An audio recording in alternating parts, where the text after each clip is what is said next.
Tahu PP orang yang gocap itu kan, yang masalah itu. Nah, tanda-tanda sektoralnya udah mulai jalan. Biasanya yang gocap udah keluar tuh biasanya udah mulai tanda. Mungkin kalau mau spekulatif, saya di sini jadinya Bu. Kalau ibu mau bilang seperti yang besar, ini ada CP, anaknya Adi. Adi aja pas Adinya Redisu tarik, dia ikut tarik juga. Kalau dengerin suara-suara luar, Adi CP lah mau dibalikin harga IPO. IPO-nya berapa ya? 130. Kalau balik ke harga IPO 75 ke 130 kan lumayan Bu. 80-90%. Kalau di properti jangan ngomongin PER Bu. PBV aja lah kita. Ini memang PER-nya kadang investor suka ngeliat, makanya saya cantumin PER karena investor suka rata sama PER. Tapi kalau di properti kita bagusnya sih ngomonginnya PBV. PBV ini sih nggak ada masalah, murah lah Bu, ada CP. Cuma gaya mainnya saya nggak suka saat ini. Naik 2 merah dibalikin lagi. Tapi 75 ke bawah itu susah dapatnya. Artinya apa? Ada yang ngumpulin Bu. Pak Arianto pasti tahu bandarnya siapa. Karena rumor-rumor yang beredar sampai ke saya, ini mau dibalikin lagi ke harga IPO-nya. Dulu PPRO dulu juga gitu ya. IPO 200 dihajar sampai 130, setelah itu baru 1.300 gitu. Oke, next. Ya Bu. Saya sih kalau Pepro dengan ke ADCP aja Bu, yang lebih. Pepro tuh kalau saya lihat mainnya kan ke apartemen Bu. Ketimbang kalau di ADCP sama-sama tapi dia lebih ke top TOD. TOD lebih prospek lah ketimbang di apartemennya Pepro. Dan di Pepro yang nyangkut udah banyak Bu.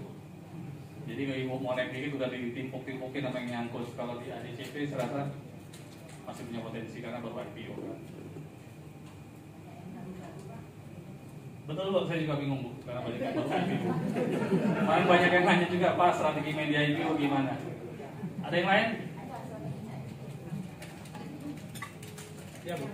Ya Pak Roger, saya mau nanya Pak, ini untuk kalau Bapak sebagai fundamentalis, itu LK itu kan lagging ya Pak ya. Kita pola pikirnya gimana ya Pak ya di saat kita untuk taking profitnya itu di harga berapa? Karena kan kalau teknikal kan ngikutin moving average. Nah kalau fundamentalis dia kan berdasarkan laporan keuangan. Sedangkan laporan keuangan ini lagi keluarnya belakangan. Untuk saat yang kita mau TP ini di harga berapa kita kan nggak bisa dapat highest-nya ya Pak ya. Gimana? Itu yang pertama Pak. Yang kedua, ini nanti tanggal 21 September ini kan ada kenaikan suku bunga The Fed mengumumkan. Nah untuk perbankan, kalau prospek yang tadi Bapak bicarakan 7.600, 7.800 untuk IHSG-nya. Ini kita pada waktu nanti The Fed mengumumkan suku bunga seperti yang kemarin, perbankan kan anjlok Pak. Setelah itu baru ditarik lagi. Nah, itu kita masuknya saat tanggal 21-nya, saat dia turunnya, atau nunggu dia mandulnya. Kalau di teknikal ya Pak ya, kalau di fundamentalis itu gimana gitu itu yang kedua Pak. Yang ketiga pandangan Bapak tentang WSBB sama WIKA. Ya, makasih Pak. Kalau di fundamental kita kadang sama research ini kan nggak semua cover semua emiten Bu ya. Research ini nggak bisa tiba-tiba ada tulisan GDC, nggak mungkin.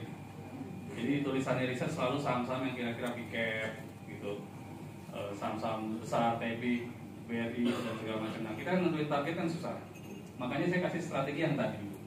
Begitu LK-nya keluar, Ibu hold itu saham.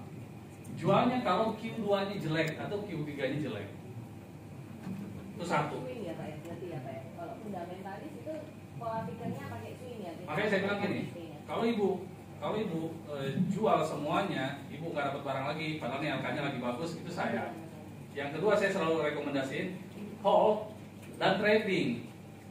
Makanya saya bantu pakai angka itu tadi. Begitu keluar laporan keuangan ini jadi patokan, kemudian dibikin tinggi dulu, biarin tingginya berapa, kemudian dia turun, nah baru kita bikin itu. Target price itu biasanya Bu agak susah kalau misalnya baru keluar Q1, karena kita nggak tahu Q2-nya tiba-tiba jelek, target price-nya bisa jadi nggak tercapai. Jadi selama Q1 bagus, Q2 bagus, itu biarin aja, nggak usah cepet-cepet dijual gitu, karena ada yang nggak tahu nggak kalau di portonya baru untuk 7% mau jual. Nah udah, kalau udah gatal susah, kalau udah nyampe target price nggak nyampe-nyampe. Tapi kalau ibu hold Q1 bagus hold. Ibu kan dananya banyak nih, 1 miliar misalnya. Kenapa pusing gitu beli 50 juta di GDC terus ibu? Targetnya berapa ya? Udah selama laporan keuangannya bagus, udah diamin aja dulu. Kalau ibu punya waktu trading silakan pakai acuan yang tadi. Tapi kalau nggak mau trading udah. Kalau Q2-nya jelek, ibu baru buang. Praktekin seperti itu bu. Ntar saya pas buang ruginya nggak akan dalam bu. Jadi Bapak Tetap combine cuan. Pak ya? Bapak combine antara laporan keuangan dengan moving average yang tadi. Nggak sih orang teknikal bu, itu bukan moving average bu. Itu Itu untuk cuma Bapak psikologinya aja bu. Enggak, tadi Bapak tentukan bisa. Tengah, tapi itu bukan moving average namanya. Itu moving average teknikal itu simple sederhana itu aja. Ibu pada saat laporan keuangan keluar, ibu harus tahu harganya berapa pada saat kemarin. Kemudian dibikin setinggi-tingginya dulu. Saya biarin aja dulu, biar terbang. Yang penting saya udah dapat barang. Biarin aja terbang. Pada saat tingginya udah tercapai, biasanya ada volatilitas turun. Nah makanya saat harga LK-nya itu berapa, sama tertingginya maka ada tengahnya di situ. Ini nggak boleh jebol, Bu. Jadi selama ini nggak jebol, ibu sebetulnya aman buat hold itu saham. Kemudian dibikin high lagi, maka yang tengahnya tadi akan naik ke atas. Selama ini nggak jebol, udah aman, diem aja udah. Dan itu udah terbukti di saham samudra, itu tengahnya nggak pernah jebol, biarin aja udah, lihat profit run. Jangan baru kelihatan 7%, buang. Begitu rugi 20%, investor sejati. Balik. Yang merah tuh dikhawatirkan, yang hijau tenang aja dulu. Karena akhirnya kalau semuanya berpikiran 7% buang, 20% minus tenang, ya udah. Akhirnya yang datang WhatsApp ke saya, Pak Roger gimana udah nyangkut ini. Kemarin Pak Roger saya beli saham teknologi apa yang kemarin dari 3.000 dibanding 50. NV. Datang ke market gagah berani bawa 2 miliar. Beli NV 1.700, 1,5 miliar. Oh my god, sekarang udah 50 aja nggak bisa jual. 1,5 miliar hantam 1.700. Sang juara kompetisi Hub Championship. Saya nggak perlu sebut namanya. Beli NV 1.700. Begitu 100 baru lapor ke saya. Gimana nih Pak? Kenapa?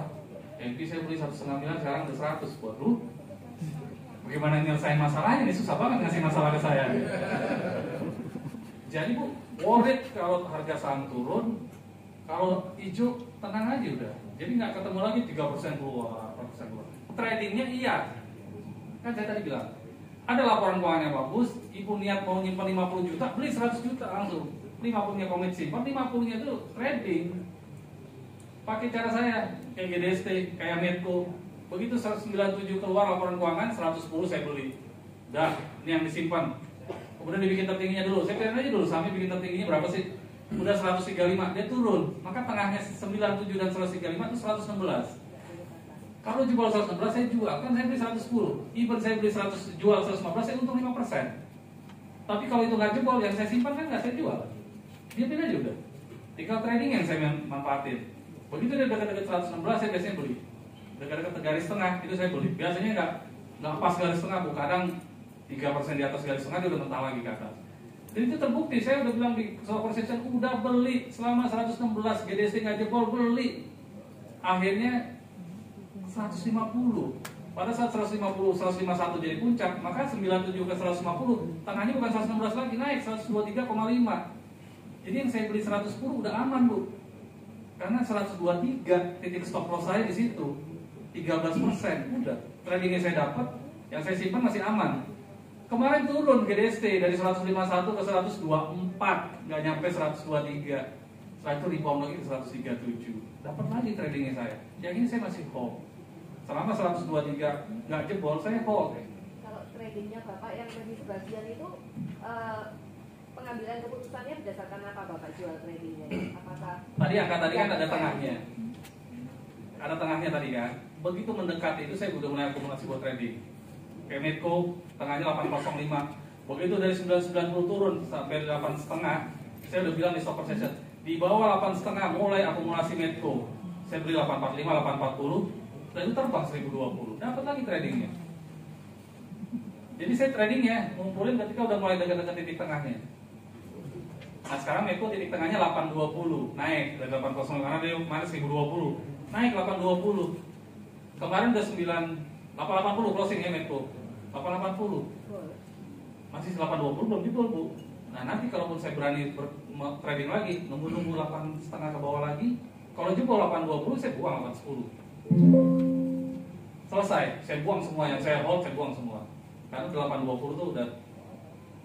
Jadi kalau dia laporan keuangannya Q3-nya bagus, nanti itu terus itu. Ini titik tengahnya nggak bakal jebol, Bu. Kalau memang dia bagus, Bu ya. Tapi kalau dia nggak bagus, mungkin karena harganya belum turun sekarang kan, mungkin Q3-nya orang udah berekspektasi Meko nggak akan sebagus Q2, dijebolin 8,20. Tapi saya aman. Sebagai investor fundamental saya aman. Udah, saya udah buang barang kok. Saya udah nggak kena Meko lagi. Kayak Samudra, orang pada kecelakaan di Samudra semua.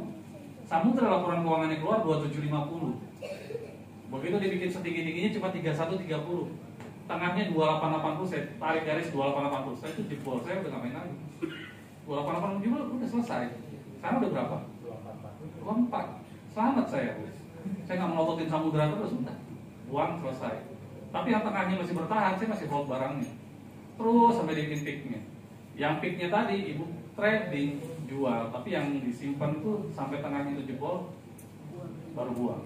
Gitu. Nah, kalau mau bikin target price, Bu, kalau yang paling mudah, Bu, kalau laporan keuangannya dia bagus, masuk kategori emas, itu potensinya 50%, Bu. Potensinya minimal tuh 50%. Jadi kalau kemarin GDST 97, 50%-nya 150. Itu pasti nyampe, Bu, kalau saham emas. 50% itu gampang.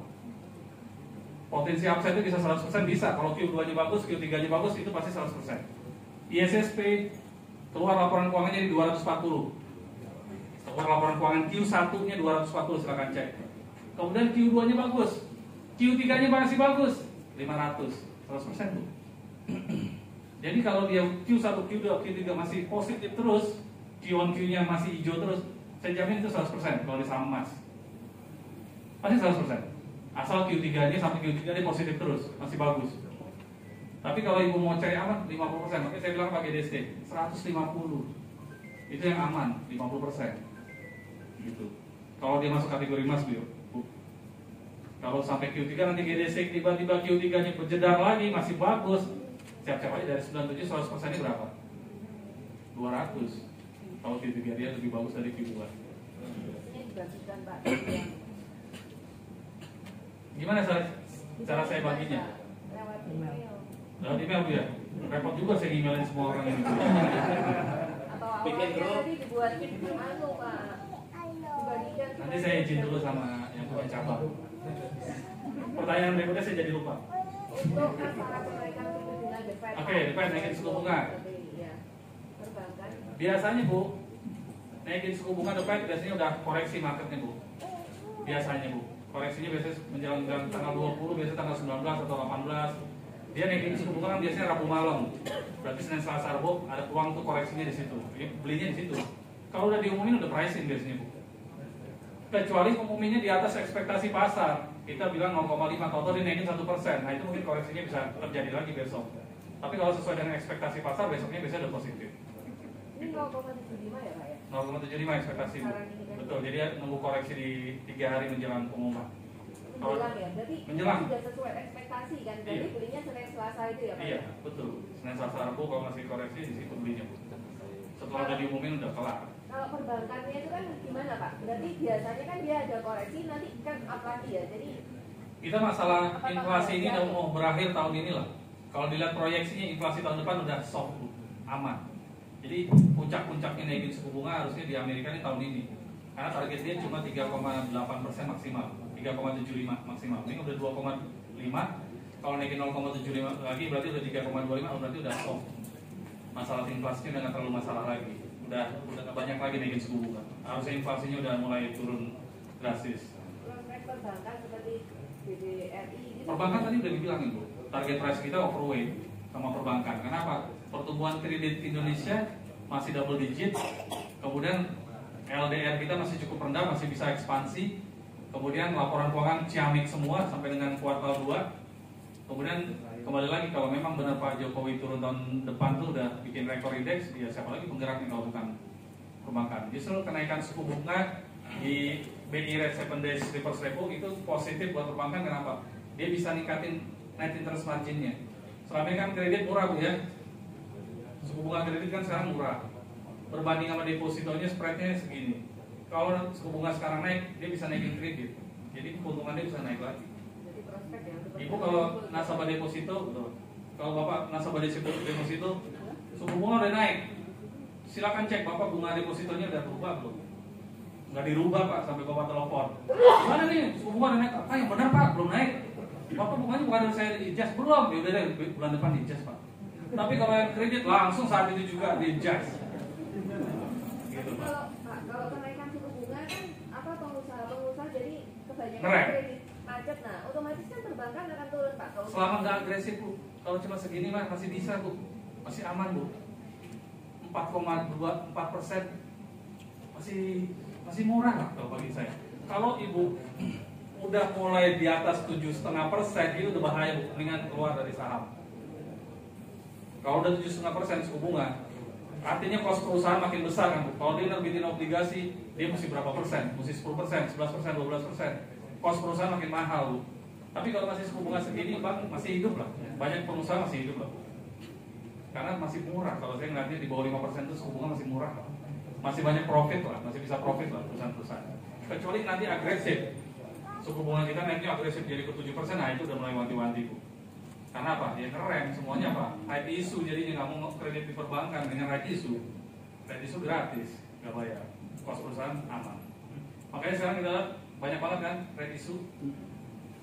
Bahkan saya kemarin ditelepon, Pak, bank-bank itu kan harus modalnya 3 triliun tahun 2023. 22 atau 23? 23 atau 22? 3 triliun tahun ini. BEX gimana nasibnya Pak? Itu masih 1,8 triliun. Kalau dia nggak memenuhi 3 triliun, turun jadi BPR Pak. Ya BP gimana Pak prospeknya Pak? Ini kan. Nah kalau misalnya BEX harus right issue sesegera mungkin supaya memenuhi 3 triliun, negonya ada berapa sih sekarang? Masih 45 rupiah Pak yang bid, masih ada animo yang pengen beli. Artinya orang udah mulai ngumpulin BEX cuma gara-gara dia harus right issue lagi supaya jadi 3 triliun gitu. Jadi harusnya kalau secara sektoral perbankan kita harusnya udah BI udah banyak peraturannya udah sehat lah, berdasarkan PSAK, resiko itu harus sudah disisipkan, setiap kredit itu harus sudah disisipkan resiko gagal bayarnya segala macam. Jadi secara sistematik bank kita tuh sehat, aman. Kalau bank kecil, sorry to say bu ya, memang nggak ada kehidupan di sana. Jadi bank digital itu nggak kelihatan bu, laba bersihnya nggak kinclong. Saya ngeliat siapa bank digital yang labanya kinclong? Ada nggak sih yang signifikan dari hasil bank digital? Ini bank digital ngomongnya udah setahun 2 tahun yang lalu. Ada nggak? BRIS. Karena dia mau right issue jadi nggak susah naiknya bu. BBTN, BRIS itu mau right issue jadi agak BBWM kalau mau right issue biasanya agak mampet. Kenaikan sahamnya biasanya nunggu harga right issue-nya. Gak ada bu, gak banyak yang signifikan. BABB bagus loh bu. Saya bilang coba buka BABB bagus loh. Dari sini aja 1921.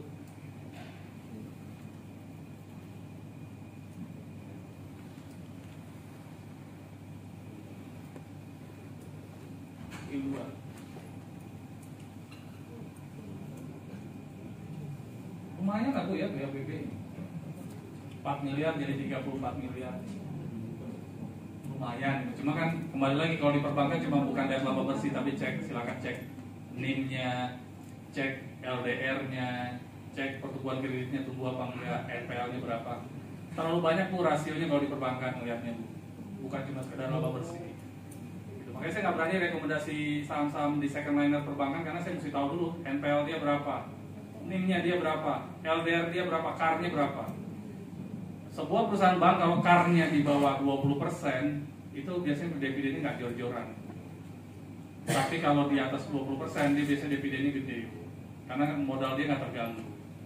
Kayak contohnya BJTM itu kan CAR-nya biasanya terjaga di level 20%. Makanya dia kalau ngasih dividen kan gede BJTM, BJBR. Tapi kalau udah CAR-nya di 18, 16 biasanya bagi dividennya itu kecil. Dia nggak mau terganggu. Makanya bank suka right issue ya itu tadi untuk pengumuman modal, ningkatin CAR seperti itu.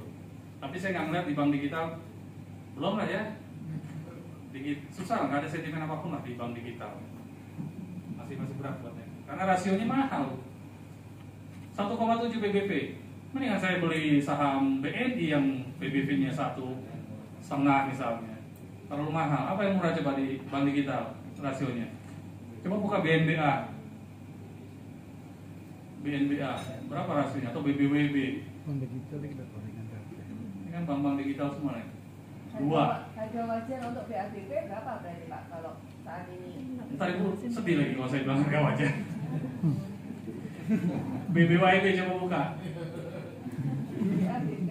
BBWB gak, saya mau liatin bank-bank digital semua. 4,8 PBV.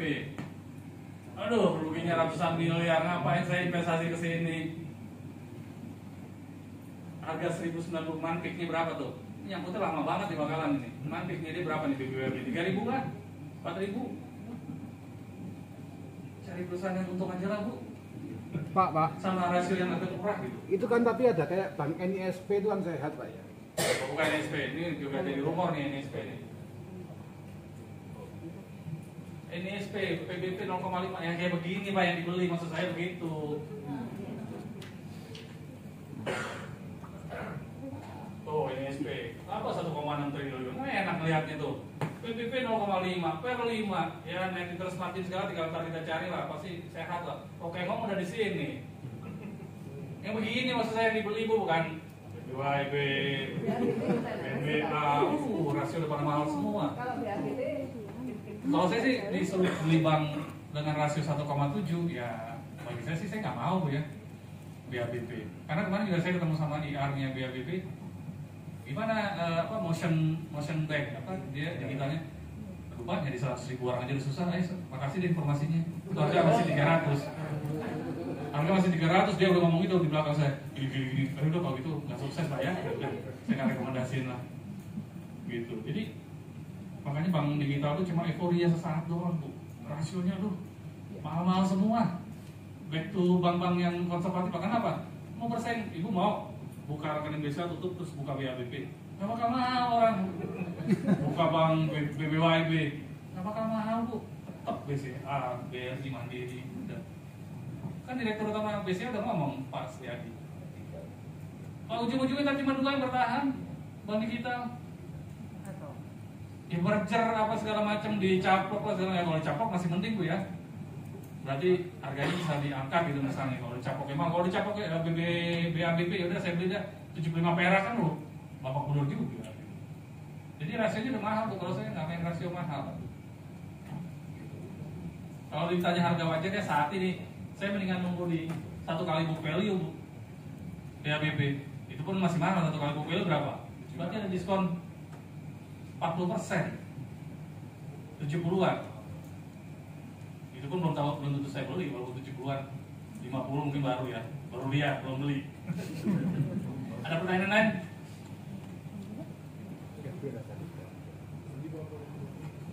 Ada pertanyaan mungkin dari belakang sini mungkin? Ada yang bertanyakan mungkin Pak Roger? Ada yang bertanyaan? Atau mas-masnya? Ya. Oke, WSBP tadi Ibu juga masih tanya. Coba lihat LKM WSBP, kinclong loh, orang pada kaget begitu saya publish laporan keuangan WSBP.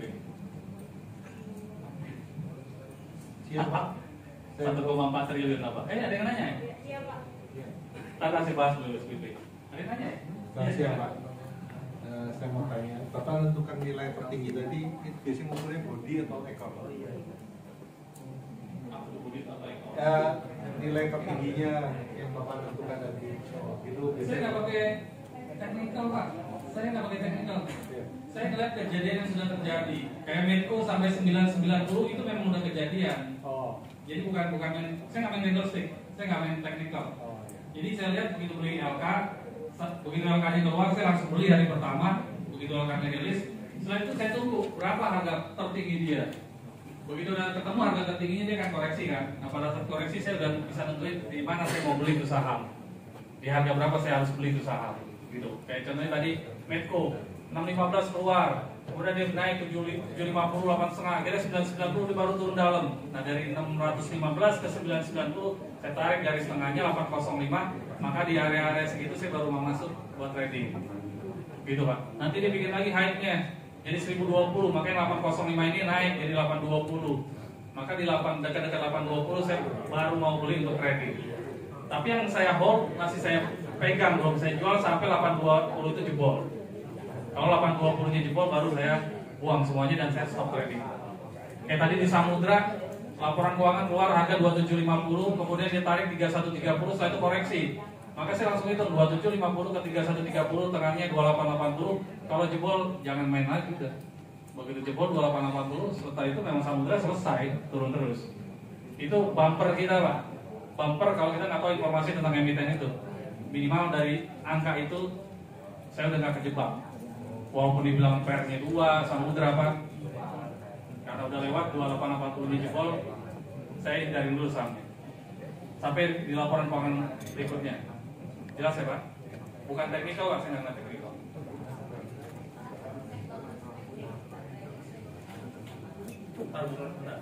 Ya, satu lagi Pak. Siang Pak Roger, saya mau tanya. Tadi Pak Roger bilang kita perlu lihat laporan keuangan pertama keluar. Itu pertama kali kita cek itu dari idx.co.id ya. Cara tahu dia keluar pertama kali itu bagaimana? Kapannya ini? Terima kasih. Ini idx.co.id yang saya pakai buat senjata.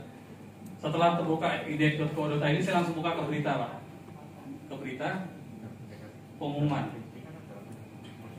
Oke, ini pengumuman ini tinggal klik laporan keuangan. Laporan keuangan, klik.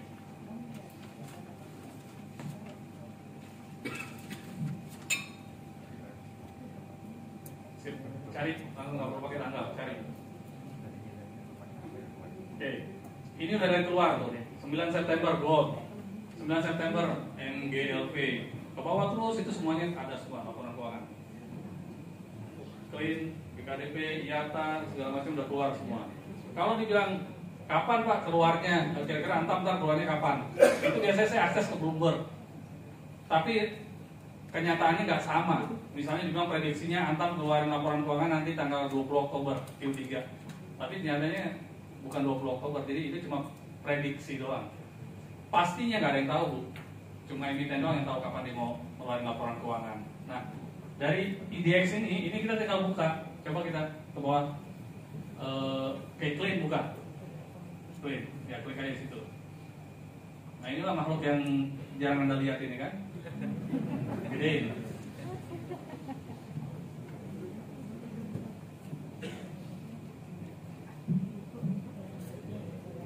Ya, udah ke bawah. Terus. Nah di laporan keuangan biasanya informasinya pertama kita tahu nih pakai laporan keuangannya apa, rupiah apa dolar. Ini rupiah, oke ke bawah. Mata uangnya rupiah, ribuan atau ke atas lagi Pak? Ribuan atau satuan full, ke atas lagi dikit. Satuan penuh, berarti kita yang tercantum adalah satuan penuh. Misalnya di situ 3 miliar ya, artinya 3 miliar. Ada yang di situ satuannya ribuan, maka tertulisannya 3 juta, artinya 3 miliar. Ada yang jutaan juga. Next, ke bawah. Biasanya kalau kita harus ngambil keputusan 1 menit maksimal, maka kita nggak peduli sama aset, langsung ke laba rugi. Karena kita pengen trading kan, kita pengen beli sahamnya duluan, terus ke bawah. Nah kita mulainya di laporan laba rugi seperti ini. Laba rugi nih Pak. Ke bawah terus, ke atas. Nah laba bersih itu adalah yang ini, ke atas sedikit, ini laba bersih. Jangan lari Pak. Saya mencoba aja kalau gitu deh. Nah laba bersih itu yang ini. Bukan yang ini ya, yang ini. Laba yang dapat diatribusikan ke entitas induk. Ini nih laba bersihnya. Ini laba bersihnya. Tinggal dibandingin sama tahun lalunya ini. Sama lihat laba per sahamnya ini. Jadi gimana caranya Anda lihat ini berbanding ini, sama dilihat Q kuartal kemarin berapa, 1 menit ambil keputusan. Pak, itu kalau laba yang itu kan setelah dipotong untuk biaya operasional. Udah selesai. Katanya bisa dimainkan Pak. Jadi kita acuannya itu harus before tax itu Pak. Untuk laporan keuangan, katanya kalau laba yang setelah dipotong-potong biaya itu untuk sebuah company itu bisa dimainkan di biaya-biaya operasional. Susah Bu kalau kita bikinnya ke sana jadi susah nanti Bu. Jadi acuannya Karena memang laporan keuangan yang bisa dibuat-buat. Jadi biarkan aja mereka yang buat-buat, kita yang menginterpretasikan untuk hajar sahamnya. Karena kalau semuanya pikirannya kayak begitu, nggak usah ada laporan keuangan. Tidak ada teorinya. Dijadikan acuan itu earning before tax Pak. Jadi bukan setelah dipotong ini. Cuma rata-rata nanti berapa persen? Kalau Pak Pierre katanya ngajarinnya berdasarkan Oh, earning before iya tax. silakan. Kalau saya langsung dari sini. Karena kalau saya ngeliat ke sini, ini EPS-nya udah instan langsung, udah kelihatan di sini. Earning persennya udah laba bersih. Kalau Ibu misalnya percaya sama before tax, berarti Ibu mesti ngitung lagi EPS-nya manual. Earning persennya manual. Gitu. Kalau udah di sini udah otomatis nih udah ada EPS-nya. EPS-nya cuma nentuin berapa PR-nya dia. PR-nya ini berapa, murah nggak? Kalau PR mahal ya udah lantas saya beli yang PR mahal sedikit aja. Tapi kalau PR-nya murah di sini makin murah makin agresif belinya. Gitu. Coba buka saham OBND atau OBND boleh. Jadi 1 menit Pak, Bu ambil keputusan Bu. Laba bersih bandingin sama tahun lalu naik, bandingin sama kuartal sebelumnya naik apa turun, kemudian hitung EPS-nya, PR-nya berapa, langsung eksekusi. Gitu. Di idx.co.id. Balik lagi ke kosan. Supaya OBND, laporan keuangan OBND. OBND. Kemarin pas OBND laporan keuangan keluar, saya duluan yang keluar, yang melihat itu saya duluan Bu, OBND. Bawah. Nah ini dalam bentuk rupiah atau dolar? Rupiah satuan full, oke. Next.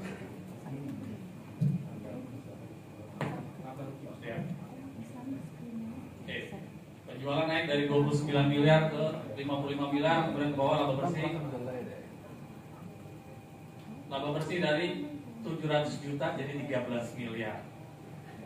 Naik 100% nggak Bu? Naik 100%. Kemudian laba bersahamnya ini 18,08. Ini kuartal 2 Bu ya. Kalau kuartal 2 maka kita kalikan 2 untuk dapetin annualize, disetahunkan. Kalau kuartal 1 berarti dikali 4. Kalau kuartal 2 dikali 2, kuartal 3 dikali 4/3, kalau udah kuartal 4 udah full year. Berarti ini saya kali 2, ini 36. Harga sahamnya 156. Berarti berapa? 155 dibagi 36. PR-nya cuma 4. PR-nya 4, jadi saya ngeliat informasi seperti ini saya langsung beli duluan. Saya bandingin sama kuartal berikut sebelumnya. Kuartal sebelumnya labanya 6 miliar. 6,9 miliar, artinya dia tumbuh 5%. Q2-nya lebih baik dibanding Q1. 5% plus. Jadi saya udah cek di bawah 1 menit. Ini PR-nya cuma 4,0. 156 saya beli. 157 saya beli. 158 saya beli. 159 saya beli. Tahu-tahu setengah menit sebelum terakhir ada yang makan 161. Dia langsung book banyak. Besoknya langsung dong sekarang berapa? 300. Gak sadar saya punya saham mobil 300 harganya. 300 besar. Jadi saya ceritanya di Bali tuh. Saya udah beli OBND ya, makanya Bali berarti yang angkat itu. Investor Bali berarti yang angkat. Simple. Saya nggak mau yang susah-susah buat investor. Ibu lihat begini, beli. Kalau ibu dapatin informasi duluan, ibu udah tinggal nunggu. Orang aja kalau naikin dong, saya udah duluan dapat. Oh ibu curang, ibu udah dapat duluan, saya belum. Tinggal gampang bu dikereknya. 300, udah 300 Pak beneran nih Pak. 100% tuh, gak ada sebulan bu saya. Coba tanggal berapa keluar laporan keuangannya tadi?